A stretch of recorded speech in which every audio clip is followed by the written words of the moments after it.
정치권 관심 뉴스 살펴보는 포커스 나이트 시간입니다. 오늘은 강성필 민주당 부대변인, 정광재 동현정치연구소장 나오셨습니다. 어서 오십시오. 안녕하세요. 네. 자, 조금 전에 국회 증언감정법 개정안이 통과하면서 이 4박 5일간의 필리버스터 전국이 마무리가 됐습니다. 금요일 정부조직법을 시작으로 해서요, 방송미디어통신위원회 설치법, 그리고 국회법 개정안 등 4개 쟁점 법안이 모두 국회 본회의를 통과했습니다. 자, 뭐니 해도 검찰청 폐지가 담겨있는 정부조직법 개정안이 가장 큰 관심이었죠. 그러니까 제가 국회에서 좀 오랫동안 근무를 해보니까 네. 이게 쉽게 통과되지 않는 법안들이 있습니다. 그런데 그런 법안들이 어떤 큰 사건을 통해 가지고 전국적으로 파장이 일어나면서 그런 상황에서 통과되는 경우를 제가 많이 봤거든요.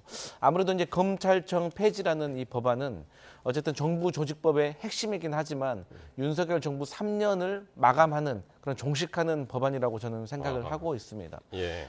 간단합니다. 이 검찰이 가지고 있던 수사와 기소 이 두 가지의 어떤 무한한 능력을 분리를 한 것이고요. 그래서 이제 중수청 같은 경우는 행안위 산하로 가는 것이고 공소청 같은 경우는 법무부 산하로 가서 어떤 지금까지 조금 정치적인 기소라든지 무리한 기소, 부당한 기소를 조금 없애는 그런 법안으로 이해하시면 될 것 같습니다. 예. 근데 이렇게 법안은 통과됐지만 아직 끝난 게 아닌 게 전직 법무부 장관 그리고 검찰총장들 그리고 이진숙 방통위원장 등이 헌법 소원을 예고하고 있어서 당분간 이게 법적 공방으로 번지지 않을까 싶은데요. 정치적으로는 이제 국회 통과를 했고요. 이재명 대통령이 거부권 행사할 리가 없으니까 국무회의 심의 결과 공포되는 결과만 남은 거죠. 예. 사실 두 가지 법안 이것은 앞으로 이재명 대통령과 민주당이 국회에서 다수 의석을 가졌을 때 앞으로 남은 3년 어떻게 국정을 운영하겠다라는 것을 그대로 보여준 대목이라고 생각합니다. 그러나 이런 입법권도 헌법적 권한 내에서 행사해야 한다는 게 삼권 분립의 가장 기본 원칙입니다. 그래서 지금 검찰 폐지와 관련해서는 여러 위헌 소지를 지적하는 사람들이 많죠. 특히 헌법에서 검찰총장에 대한 국무회의의 의결 규정하고 있고요. 영장 청구권과 관련해서도 검사의 권한으로 규정이 돼 있기 때문에 예. 헌법 소원을 받아보겠다라는 것이 국민의힘 또 검찰 기존의 동의회의 입장인 것으로 알고 있습니다. 방통위 폐지와 관련해서는 검찰과 같은 헌법 위헌 소지가 있느냐에 대해서는 조금 이견의 여지는 있는 것 같아요. 헌법에는 검찰이라는 용어가 분명하게 등장하지만 방통위와 관련한 규정은 없거든요.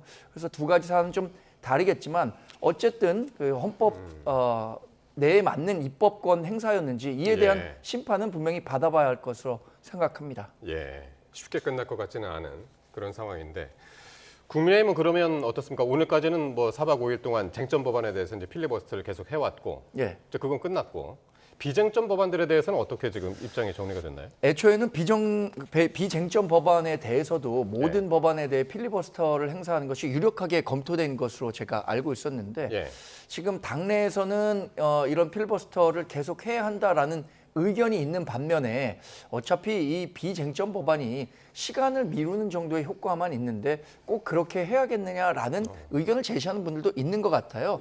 그래서 이것은 지도부에서 조금 더 심도 깊게 논의할 내용이다 이렇게 결론을 내렸는데 지금 상황만 놓고 보면 민주당의 입법 폭주를 알리는 차원에서라도 필리버스터를 진행해야 하는 것 아니냐라는 조금 더 강경한 목소리들이 우세한 것으로 파악하고 있습니다. 지금 비쟁점 법안으로 알려진 게 한 69개라고 그러는데 이렇게 되면은 거의 70일 동안 이어질 테고 만약에 이제 시작을 하게 되면 지난번에 이제 요번에 4박 5일 동안 진행되는 것만 봐도 휴일에도 계속 민주당 의원들 나와가지고 이거 표결을 참석을 해야 됐었단 말이에요. 네, 맞아요. 예.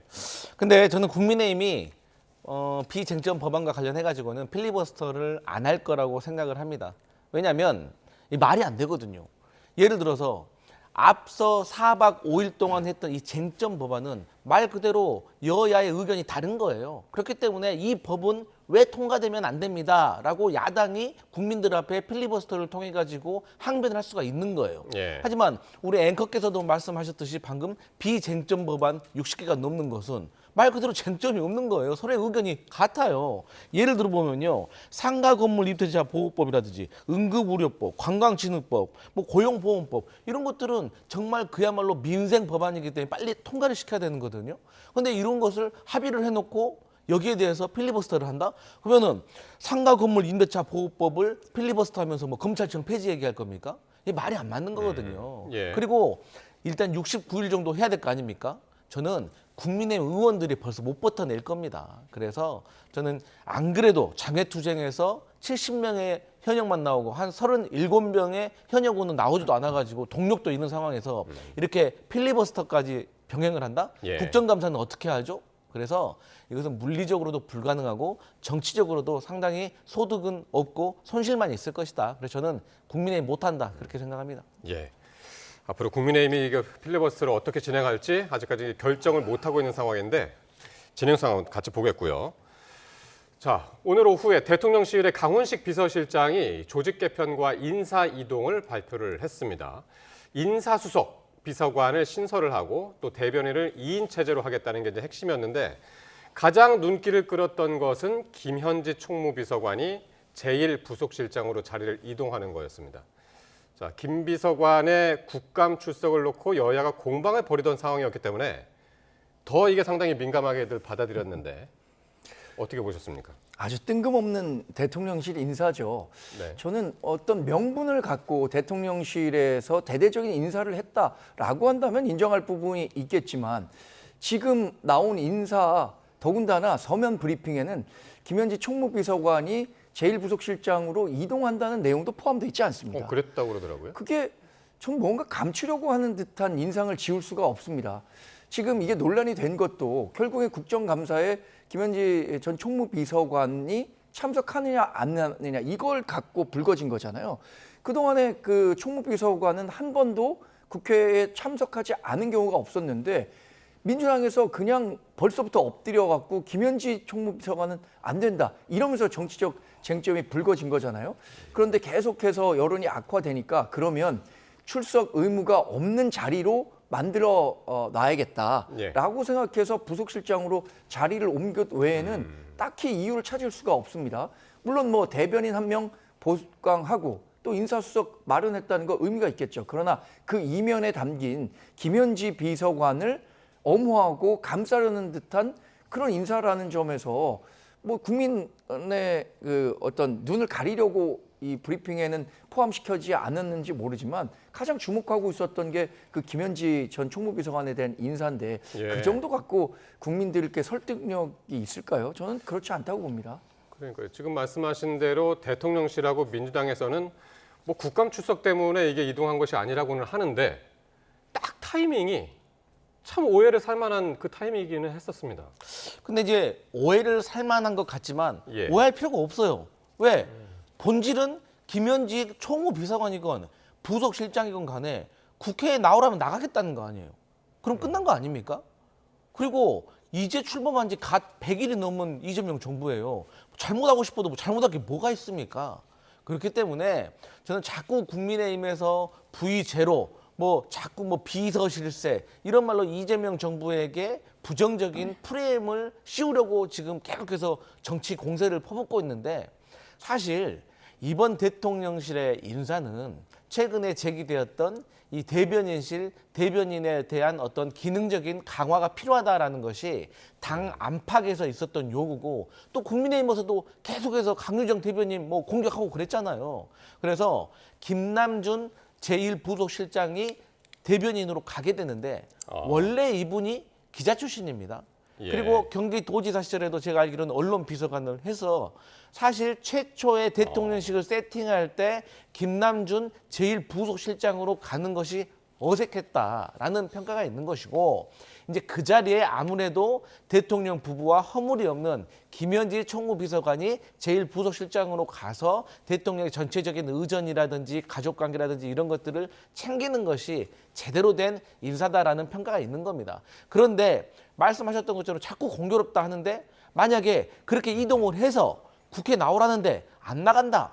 그러면 그렇게 또 해석할 수도 있겠지만 아니 나오라고 하면 나간다는데 근데 뭐 자꾸 어색하다고 하는 건지 저는 너무 과도한 공세라고 생각합니다. 그러니까 지금 닭이 먼저냐 달걀이 먼저냐인데 네. 지금 이제 그 부대변인께서 말씀하신 거는 이제 김남준 비서실장 그 부속실장이 자리를 옮기기 때문에 네. 거기에 이제 김현지 실장이 이제 네. 옮긴 것일 뿐. 네. 그 순서대로 이제 지금 아니, 말씀하셨고요. 그런데 지금 반박을 안 할 수가 없는 게 국회에 맡기겠다고 했잖아요. 자, 김현지 비서관이 국회에서 나오라 그러면 나가겠다라고 얘기를 했다고 해요. 근데 지금 국회 운영위원장 누가 맡고 있습니까? 민주당에서 맡고 있어요. 운영위원회의 다수 의석 누가 맡고 있습니까? 민주당이 맡고 있는 거예요. 처음부터 이 논란이 왜 불거졌느냐? 우리 당은 그동안 계속 나왔던 관례를 지켜서 김현지 비서관이 나와야 한다라고 얘기했었던 건데 민주당이 그 관례를 깨고 나오지 못하도록 막은 거예요. 그럼 지금 김현지 비서관이 국회가 부르면 나가겠습니다라고 얘기했다고 해서 민주당이 우리 당이 얘기했던 것처럼 그러면 부르겠습니다 이렇게 해주겠습니까? 이거 다 알고 짜고 치는 고스톱인데 뭘 국회에서 부르면 나가겠다라고 하는 것 자체가 말이 안 되는 거죠. 예. 그렇게 생각하지 않으십니까 정말? 그러면 그 김현지 제1부속실장 이렇게 말을 해야 되겠네요. 국회에서 합의가 안 된다고 하더라도 제가 기어코 나가겠습니다. 그렇죠. 그렇게 이렇게 하면 말해야 되는 거죠. 되는 거예요? 그러면 됩니다. 예, 알겠습니다. 그렇게 하실 자신이 있으면 뭐 나오시면 제가 이제 그분은 아니니까. 예. 근데 이제 저희 민주 당내에서도 이제 김현지 총무비서관이건 제일 부속실장이건 국회에서 부르면 나가라.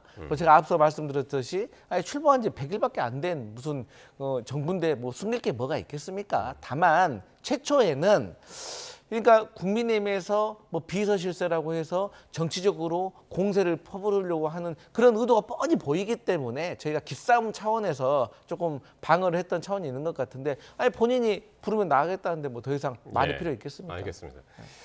조금 전에 뭐 잠깐 말씀하셨습니다마는 그 이준석 개혁신당 대표는 이렇게 얘기했습니다. 또 다른 V제로 출연을 알리는 서막이 될 것이다. V제로 하면은 떠오르는 사람이 있죠. 김건희 여사. 그러니까 네. 실세다. 실세 중에 실세다. 이제 그런 표현이었는데 누굽니까? 이 김현지 총무비서관. 지금 이제 부속실장 됐습니다. 네, 이제 김현지 제1 신임 부속실장은 이재명 변호사 시절부터 같이 보좌를 하면서 그때는 예. 보좌라는 표현보다 함께 일을 했던 뭐 동지 개념인 것이겠죠. 그러다가 이제 성남시장을 거치면서 그때는 또 비서실장 격에 또 업무를 해왔고 그 이후에 경기도지사가 됐을 때 또 비서관으로서 국회의원이 됐을 때 보좌관으로서 예. 당대표 할 때도 뭐 부실장으로 역할을 하면서 그야말로 이제 생사고락을 같이 해온 동지적인 개념이 있는 것이죠. 신뢰가 두텁고 그러다 보니까 사실 이제 뭐 실세다라는 말이 나올 수도 있고 또 뭐 이분에 관련해 가지고 뭐 그 당시 야당 대표실의 이재명 대표에게 어떤 연락을 하거나 어떤 서류를 줄 때 또 이분을 통해서 주는 경우가 있어서 사실 뭐 비선 실세 뭐 이런 얘기가 많이 있었지만 결과적으로 이 김현지 부속실장과 관련해 가지고 알려진 바가 별로 없잖아요.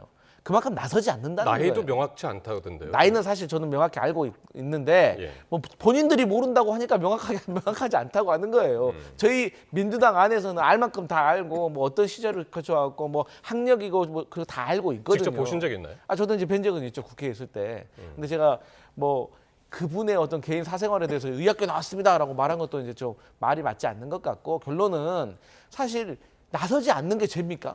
저는 그것도 이상한 것 같아요. 예. 오히려 보수 정부에서 뭐 비선 실세라고 하셨던 분들은 다 노출되어 있잖아요. 그래서 비선도 아니잖아요, 사실. 그리고 김건희 씨 같은 경우는 사실 비선 실세라고 볼 수도 없는 것이죠. V0라는 것은 대통령 위에 있다는 거예요. 근데 대한민국 어떤 국민이 김현지 실장이 대통령 위에 있다고 생각하겠습니까? 예. 정광재 소장은 어떻게 알고 계신가요, 김현지 실장을? 저는 뭐 일명씩도 없고요. 네. 여러 가지 들은 이야기와 보도를 통해서 본 것은 뭐 학력이나 이런 것들은 일정 정도는 알고 있습니다만 우리들이 왜 이분에 대해서 관심을 갖느냐. 그것은 공적인 자리에 있는 사람이 과거에 어떤 행보를 했기 때문에 앞으로도 이런 행보를 보일 것이다라는 예측 가능성을 갖기 위함이죠. 그러니까 이분이 이렇게 베일 속에 있다는 것 자체가 자신이 이렇게 공복에 된 자리에서 있다고 한다면 적절한 처신은 아니라고 생각합니다. 본인의 학력, 어떤 일을 했었는지 보다 공개적으로 대중들에게 이야기할 필요가 있다고 생각하고요. 이분이 실세라고 하는 것들이 지금 정치권에 파다합니다. 아무리 정치권이 말이 많은 동네라고는 하지만 아니땐 굴뚝에 연기가 날 리가 없는 겁니다. 네. 실제로 이 만사 현통이라는 얘기가 정치권에 공공연히 돌고 있잖아요.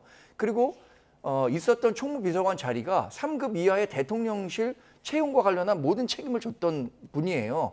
또 강선우 전 여가부 장관 후보자에 대해서 아무래도 그만두셔야 한다는 메시지를 보낸 것도 그러게요. 김현지 총무비서관으로 지금 언론을 통해서 다 알려진 것 아닙니까?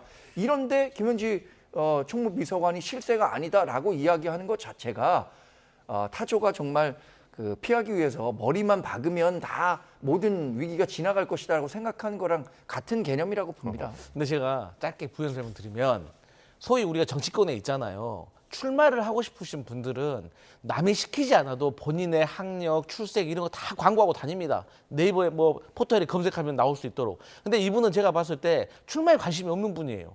그런데 이분이 뭐 갑자기 뜬금없이 저 학교 어디 나왔어요? 저 어디서 살아서 이런 말 왜 합니까?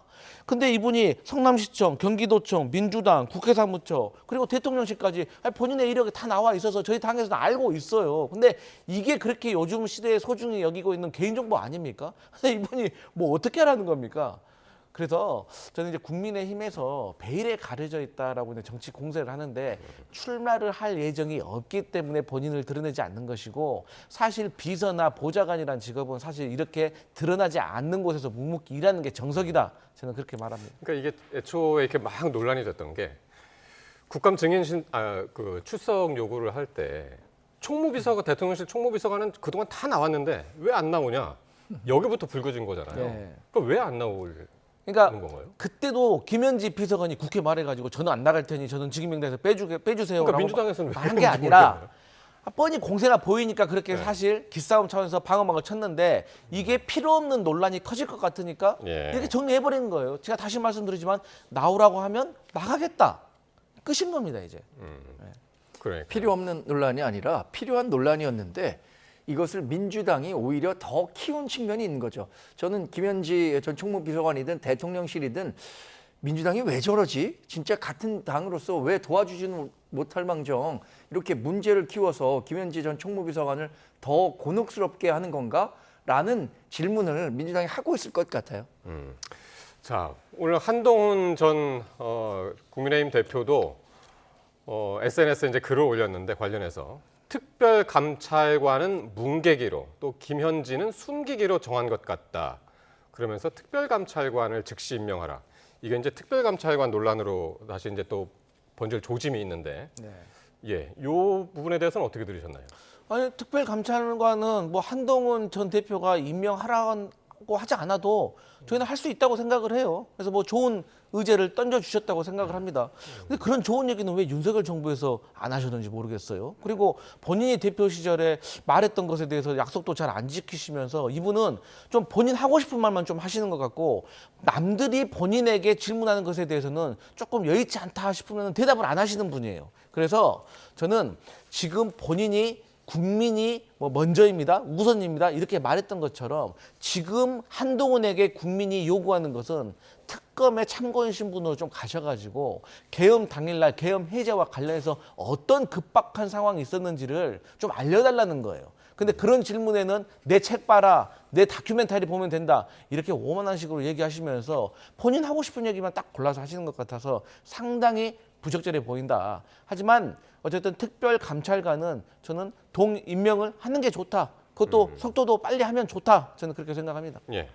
오해하고 계신 것 같은데요. 한동훈 국민의힘 당대표 시절에 윤석열 전 대통령과 독대를 하는 자리에서 김건희 여사와 관련한 이른바 김건희 라인에 대한 정리가 필요하다고 했고 특별감찰관을 임명해야 한다라는 뜻을 전했습니다.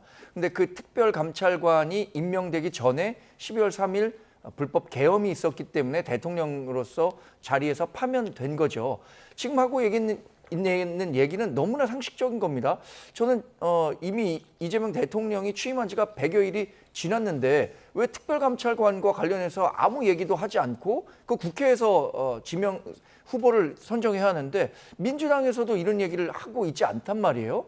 그러면 지금 이렇게 얘기가 나온 김에 강 의원님 말씀하신 것처럼 자 이제 이런 화두가 됐으니까 임명하겠다라고 밝히시면 될 것 같고 저는 그럴 가능성도 있다고 봐요. 이재명 대통령이 그동안 해왔던 행보를 봤었을 때 일부 여론의 그 공감을 얻는 부분에 대해서는 본인이 이번에 그 화재 사고와 관련해서도 사과했었고 이런 것들이 얘기가 됐을 때는 받아들일 가능성도 있다고 봅니다. 그럼 이참에 특별감찰관을 임명하겠다라는 의지, 그 국회에 추천해달라라고 얘기하면 추천이 금방 할 수 있을 겁니다. 왜냐?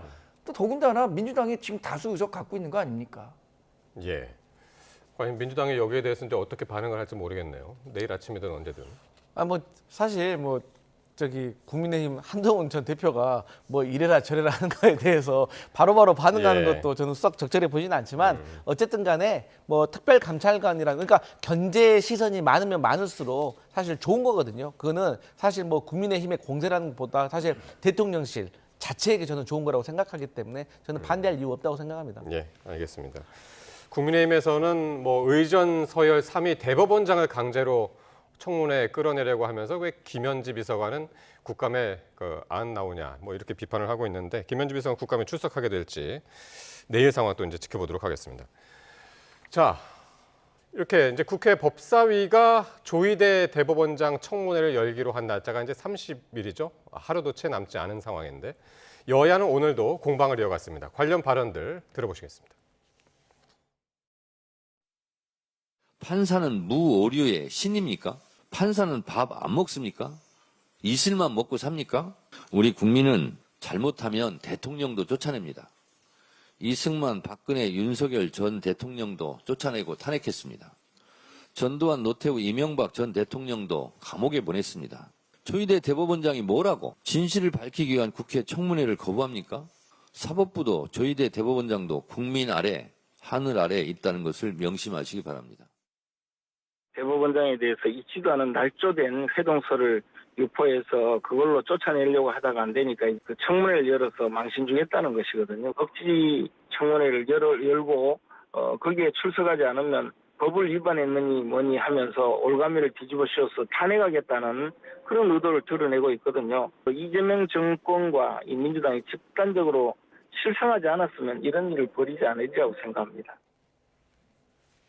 네, 여야 의견을 들으셨는데 조희대 대법원장에 이어서 한덕수 전 총리도 이번 청문회에 나오지 않겠다, 못 나온다, 이게 불출석 의사를 밝혔습니다. 나온다는 사람이 이제 아무도 없는데 어떻게 되는 겁니까? 30일 청문회가 진행이 되는 건가요? 일단 제 생각에는 청문회를 개의를 해가지고 어쨌든 그 증인들이 나오지가 않는다고 하면 뭐 의미 없는 거 아니겠습니까? 그러면 이제 곧바로 이제 폐해가 되겠죠. 근데 이제 저는 그런 것 같아요. 저도 이제 좀 궁금해서 많이 여쭤보니까 이것은 이제 앞으로 그러면 국회에서 대법원에 가가지고 현장 검증을 할 수 있는 근거가 될 것이다 라고 저희 민주당 법사위는 판단을 하고 있더라고요. 그리고 이제 뭐 한덕수 전 국무총리 같은 경우는 이미 국민들 앞에서 국회와 헌법재판소에 나와서 거짓말을 했습니다. 그 거짓말을 한 것들이 CCTV를 통해서 증거로 드러났어요. 그래서 이분은 사법적인 처벌을 받을 겁니다. 그렇기 때문에 이제 조희대 대법원장이 남았는데 조희대 대법원장을 근데 저희가 탄핵을 검토하고 있지 않다라는 점은 좀 분명히 말씀드려야 될 것 같아요. 저희는 자진 사퇴를 지금 공고하고 있고 압박을 하고 있는 겁니다. 그런데 이제 거기에 대해서는 여러 가지 방법이 있겠지만 어쨌든 저희 법사위, 민주당 법사위 위원들은 법에 정해진 틀 안에서 절차 내에서 조희대 대법원장이 지난날 이미 잘못을 했습니다. 이분은. 이 대선 한복판에 개입을 하고 또 공식 선거 운동의 기를 잡음으로 인해서 공정한 선거 운동을 방해했습니다. 그래서 이런 이미 벌어진 어떤 그 허물이 있기 때문에 여기에 대해서 저희가 추궁하도록 하겠다 이런 말씀 드립니다. 그러니까 조희대 대법원장이 26일 날 이제 못 나온다라고 이제 의견서를 이제 제출을 했는데 그 사유가 뭐였냐면 사법의 독립을 보장한 헌법 그리고 대법원 합의 과정의 비공개를 정한 법원 조직법 등의 규정에 위반된다. 그러니까 사법 독립의 전체적으로 이제 맥락이 사법 독립에 이제 위반된다. 이런 이유였었거든요. 너무 명확한 원인을 제시를 해서 뭐 더도 말고 뭐 그러니까 빼고 덜 게 없습니다. 저 이유 말고는 조희대 대법원장이 이 국회에 나올 이유가 없는 거예요. 저는 애초에 민주당도 조희대 대법원장을 비롯해서 대법관들이 참석하지 않을 거라고 예상했을 거라고 생각합니다. 왜냐?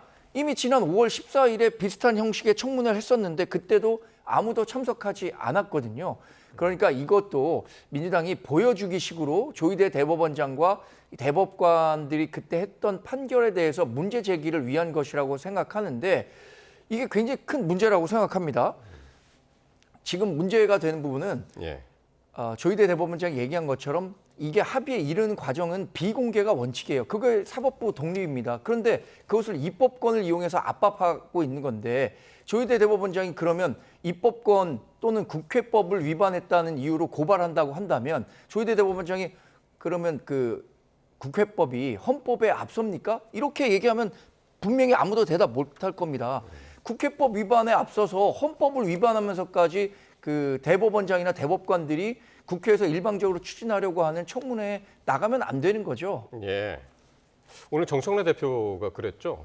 그 사법부는 국회의원들을 다 사법적으로 이제 법정에서 심판을 하는데 왜 입법부에서는 그걸 못 하느냐? 근데 지금 이제 사법부의 독립을 자꾸 얘기를 하잖아요. 그리고 또 국민의힘에서는 저렇게 이제 이 상권 분립에 대해서 지금 자꾸 주장을 하는데 이 상권 분립이라는 거하고 서로 간에 견제를 하는 거하고는 좀 다른 얘기인 거예요. 그러니까 사법부 당연히 독립되어야죠. 이것은 재판 판결을 할 때 외세나 어떤 외부의 압력으로부터 자유로워야 된다는 걸 얘기하는 거지 잘못을 해도 그 누구도 지적할 수 없고 견제할 수 없다는 그런 뜻이 전혀 아닌 거예요. 그렇게 따졌을 때 지금 또 국민의힘이 자꾸 호도하고 있는 게 저희 민주당이 지금 대법원에 가가지고 지난날에 유죄 취지의 파기 환송 이 결과에 대해서 우리가 들여다보겠다 이런 게 아니에요.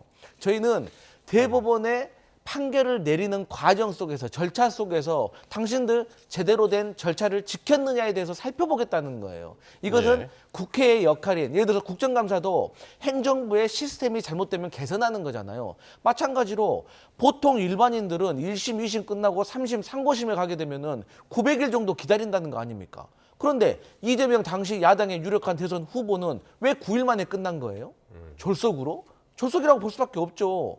그리고 그 과정 속에서 왜 이렇게 빨리 끝났어? 라고 하니까 6만 쪽에 달하는 이 사건 자료에 대해서 제대로 살펴보지 않았다는 거 아닙니까? 그러면서 나중에 로고 기록 보자고 하니까 보지 않아도 된다라는 식으로 얘기를 하잖아요. 그러면 지금까지 상고심을 900일이나 기다렸던 대한민국의 국민들은 본인들의 재판권에 침해당한 거예요. 내 사건 자료를 제대로 안 봤구나 대법관들이 이렇게 의심할 수 있는 거 아닙니까? 그렇기 때문에 민의를 전달하는 국회에서 대법원 가가지고 살펴보겠다는 거예요. 내용은 지금 다루지가 않는다는 거거든요. 그래서 이 부분에 있어서 명확히 구분을 해야 된다. 그런 생각입니다. 당시에 대법원에서 확실하게 왜 그 판결이 이렇게 일찍 이루어졌는지에 대해서 설명을 했습니다. 1심 재판이 무려 2년 2개월이나 걸리면서 재판 지연이 있었고 1심과 2심에서의 판결 내용이 달라서 국민적 혼란이 있기 때문에 이 부분에 대한 정리가 필요하다라고 분명하게 얘기를 했던 겁니다. 근데 그것에 대해서 민주당은 충분히 설득력이 있는 설명임에도 불구하고 본인들에게 불리하기 때문에 그렇게 일찍 했었으면 안 된다. 이런 얘기만 하고 있는 거예요. 그리고 지금 조희대 대법원장을 비롯해서 사법부를 자꾸만 흔들고 있는 것은 결국에는 사법 리스크가 상존하고 있는 이재명 대통령의 이 사법 리스크를 해소하기 위한 것 아니냐라는 의심들을 많은 국민들이 하고 있는 겁니다. 예를 들어서 재판 소원 제도 같은 거 지금 민주당이 도입한다 그래요. 이게 재판 소원이 4심으로 가는 방법인데 지금 900일이나 걸린다고 했잖아요. 재판 지연에 따른 국민적 피해가 이렇게 막대한데 4심까지 간다고 한다면 거기서 발생하는 국민적인 피해는 어떻게 막을 수 있겠습니까? 저는 지금 대법관 증언을 얘기한 반면에 반대로 또 헌법재판소에 재판소원의 그 기능을 부여하는 것을 민주당이 추진하고 있는 걸 보면 너무나 모순된다. 이렇게 말씀드릴 수밖에 없습니다. 근데 한 세 가지 정도의 반박을 좀 드려야 되는 게 첫 번째로 아니 대법원이라든지 국민의힘은 1심하고 2심에서 살펴봤기 때문에 3심은 금방 끝난다라는 그런 취지거든요. 아니 우리나라는 3심제잖아요. 이게 뭐냐면 같은 사건에 대해서 서로 다른 재판부가 새롭게 3번을 보자는 거예요. 그렇기 때문에 1심, 2심에서 끝났다고 해서 3심은 대충 해도 된다, 빨리 해도 된다 그런 취지가 아닌 거예요. 그리고 두 번째, 아니 1심과 2심이 갈렸잖아요. 내용이 똑같으면 결과가 똑같으면 모르겠지만 1심과 2심의 결과가 달라요. 그런데 특히나 이 사건은 유력한 야당 후보, 야당의 대통령 후보예요. 어떻게 그런 사람의 어떤 재판을 그렇게 빨리 끝낼 수가 있습니까? 그리고 재판이 길다 이런 얘기 하는데 이재명 대표의 공직선거법은요, 22년도에 기소가 됐거든요. 근데 같은 해 공직선거법으로 기소가 됐는데 지금까지도 결과가 안 나온 게 28건이에요. 그리고 이재명 대표보다 2년 먼저 기소를 당했는데 공직선거법이 아직 결과 안 나온 게 23건이에요. 그거 어떻게 설명할 거예요? 그리고 이 재판 과정과 관련해 가지고도 검찰에서 증인 신청 많이 한 거 국민도 뻔히 아시잖아요. 그래서 뭐 여러 가지 말이 있었지만 결국에는 어쨌든 일반 사건도 아니고 유력한 대선 후보의 사건을 이렇게 1심, 2심이 결과가 갈렸는데도 대충 했다라는 어떤 비판을 면하기는 어려운 상황이다 이렇게 보여집니다. 네. 이번 청문회 증인 대상 중에 이제 조희대 대법원장뿐만 아니라 대법관들도 다 있었잖아요. 그 중에서는 이번 파기환송 지난 5월 파기환송에 대해서 반대를 했던 대법관들도 있었죠. 근데 그 반대했던 대법관도 역시 대법관들은 이제 그 결과로 이야기를 하지 그 과정에 대해서 이야기하는 것은 법과 헌법에 이제 맞지 않는다. 이제 이런 이야기들을 한 적이 있습니다. 오늘 이제 했습니다만은 자, 아까 잠깐 말씀하셨습니다만 다음 달에 이제 대법원에 직접 가서 국정감사를 하겠다, 현장 국감을 하겠다. 이제 민주당에서는 민주당에서 이제 그렇게 이야기를 하거든요. 이게 네. 이제 가능할지 모르겠습니다. 뭐 현장 국감을 한다고 하더라도 예. 계속해서 운영돼 왔던 관례라는 게 있습니다. 그 대법원에 대한 현장 감사에서도 법원 행정처장, 그분도 대법관이죠. 천대엽 헌법 법원 행정처장이 참석해 왔기 때문에 네. 이번에 조희대 대법원장이 그 국감에 참석할 의무는 없는 것으로 알고 있습니다. 이번에도 아마 천대엽 법원 행정처장이 그 자리를 지킬 것으로 알고 있습니다. 예, 알겠습니다. 오늘 두 분 말씀 여기까지 듣겠습니다. 지금까지 강성필 민주당 부대변인, 정광재 동현정치연구소장과 함께했습니다. 고맙습니다.